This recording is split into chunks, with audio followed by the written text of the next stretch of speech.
Let's start over.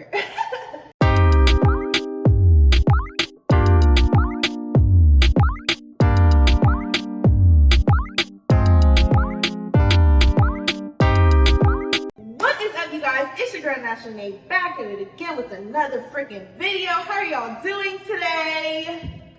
So y'all do see that title down below. We got a little DIY, we got a little hands-on, we got a little ball builder.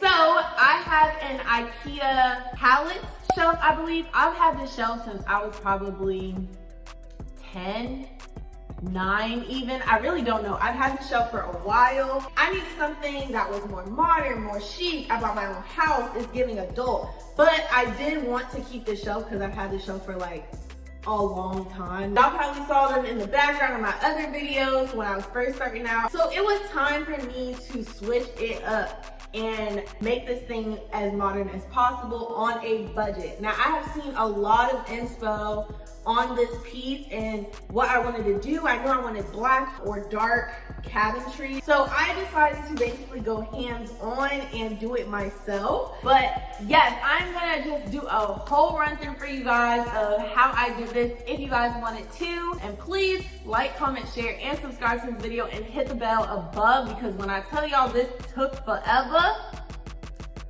it took forever. So without further ado, y'all, I hope you guys enjoy. All right, y'all, so again, here is the OG shelf. You guys have seen this in a lot of my videos, like this and this and this, child. So we are about to transform this into something more adulty, more useful. And I will say getting these materials was a struggle, but let's go through them together because, child, it was a struggle, but here we go. So starting off with number 1, we have our water-based clear satin polyurethane. This is going to be our top coat. Second, we have our Scotch tape, which is just for cleaner lines. Then we have a water-based primer. You can literally get any primer. Next, we have sandpaper. You can get regular sandpaper, but I got 80 grade edge detailing. Then we have our roller pin, which is just going to make the job easier, but you can use a brush. Next, we just have some sponge brushes, which is going to make the job easier. And then we have a drop cloth because we do not want to mess my floors, child.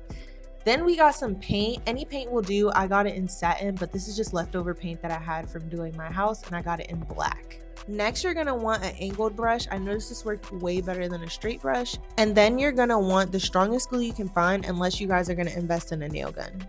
Next, you just want a paint pan, and then of course any caulking can do, clear, white. I literally got this from the dollar store. Next, you can just get a screwdriver, or if you want, you can use a drill. And last but not least, y'all will need 73 pieces of wood, 27 inches each. Yeah, exactly. Here we are. We're basically just getting the area set up. We're going to put our furniture on top of the drop cloth, so anything that falls will be on this drop cloth. And when I say this thing was low-key heavy, this thing was low-key heavy. You could see it in my face, period. And I did use 2 of my paint cans to prop it up, but now we're going to go in with the primer.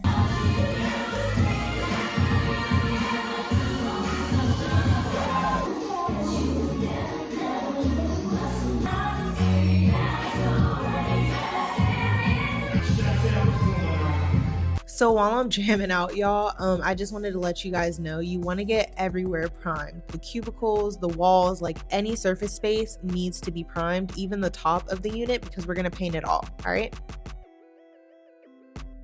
All right, so now is the hard part. Every 73 pieces of wood has to be edge detailed. Like I said, you can use regular sandpaper, but I'm just going in with the edge detailer to get rid of all the little, like spikes and pieces of wood that might stick out, just so it gives it a more seamless look. But this does take some time, so make sure you're doing this while your primer is trying to dry, because that way you don't have to wait even longer.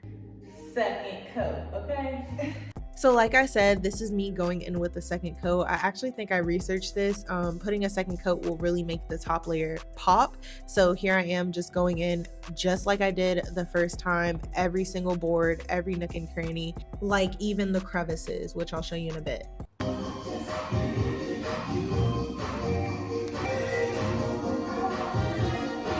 Okay guys, now the fun part, you get to actually add your top coat, whatever that color may be. Like I said, mine is in satin black, so I'm just covering literally every area. When I first started this project, I did want like a black and white theme, but later on I decided to just color it all black. But yeah, here I am just, you know, rolling everything. The roller did help out a lot, but like I said, if you don't want to buy a roller or invest in one, you can definitely use a paintbrush. It's just gonna take a little bit more time and you might get more streaks where I didn't want any streaks. And then if we just fast forward, I'm installing these doors that I got from IKEA where it's just a shelving piece and then the shelf on the outside.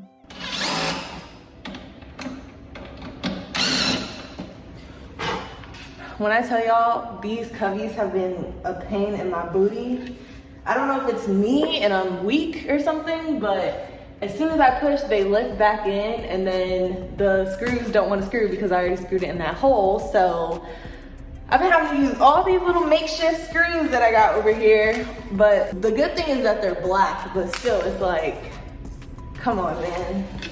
Girl, these shelves were making me act out of character, so beware of IKEA, but trust the process. You just need a lot of patience, okay? If you don't have extra screws, child, I would suggest, they come with short screws, but I would really suggest you guys get medium screws as well with the pointy end, because as soon as you drill them in, they might seem fine, but once you keep going in different steps, they're gonna start to pull, and it was just a whole mess. And not only one drawer did it, not two, not three, but 4 of them did it. So I would just, yeah. All right, y'all, so here I am, patient, okay? Patient game, because I made a lot of mistakes after this. One, please pay attention to the direction in which your drawers or your doors are going, because I did not pay attention to this. I should have had them facing each other, and instead they were all going in the same direction. I also forgot to film me gluing the wood on, but I didn't realize my mistake until after I glued the wood, so I literally had to take them all apart and redo it, which you'll see my masterpiece now. But when I tell you this took a while, it took a while. Also, shout out to the glue I used, because like I said, I had to take all the wood pieces off and basically use the leftover glue and a little bit of super glue because I used majority of the glue the first time. So this glue is very strong because it held up. So I'm very proud of her. I'm proud of her, but it was a struggle, y'all. It was a struggle. So here everything is dry. So now we're painting on our wood pieces. I forgot to film, but you do want to caulk in between every single wood piece to make it more seamless. That's why you see the little areas of white. And then you're going to use your angled brush to basically paint those black as well. So it all should look whatever color you want, or black if you're following exactly what I'm doing. But we're almost done, guys. We're almost there. Tell me she don't look good, y'all. Tell me she don't look good. Okay, so now the polyurethane, I know y'all was probably like, what's that? So it comes out white, but it is water-based and it is gonna end up clear. This is what the sponge brush is for, and we're basically just gonna gently apply it all over our dried paint, y'all. This is gonna give it more of like a shine, and also just an extra like layer of protection just in case it scratches or anything. So yes, this is definitely needed in my opinion, especially if you're around kids or you bump into stuff like me and you're clumsy. And I'm literally just sponge brushing the whole area, and I went in and just touched up anywhere that I thought. Please don't be scared. I know it looks white and it looks like, oh, it's dripping everywhere, but it will dry clear. You just have to be patient. So here is the shelf, you guys. I am very happy with it. I'm sorry if the lighting is not perfect in this room. I am using my LED light, but I could tell that it's a little dark, or maybe it's just my eyes because I've been looking at this light all day. But this is the final project, y'all. I 100% love it. When I say it took a long time, it took a long time. Now, the only thing I did not do 100% myself was my handles. I was gonna do them, but as you guys see on Instagram, I had to go to Georgia, live it up in Georgia a little bit. So my dad did help me out and put these lovely handles on here for me. But y'all, I am so freaking impressed with how this turned out. Like I did say, it is very similar to the girls video, but it has slight deviations. I did more of like a bamboo style. Honestly, it wasn't on purpose at first. Not all my woods were the same length, but I made it work by, moving them up and down a little bit. I love the black matte finish. It matches perfectly with my banister upstairs, so it looks as if it was custom built for my house. And it doesn't even look like it was white.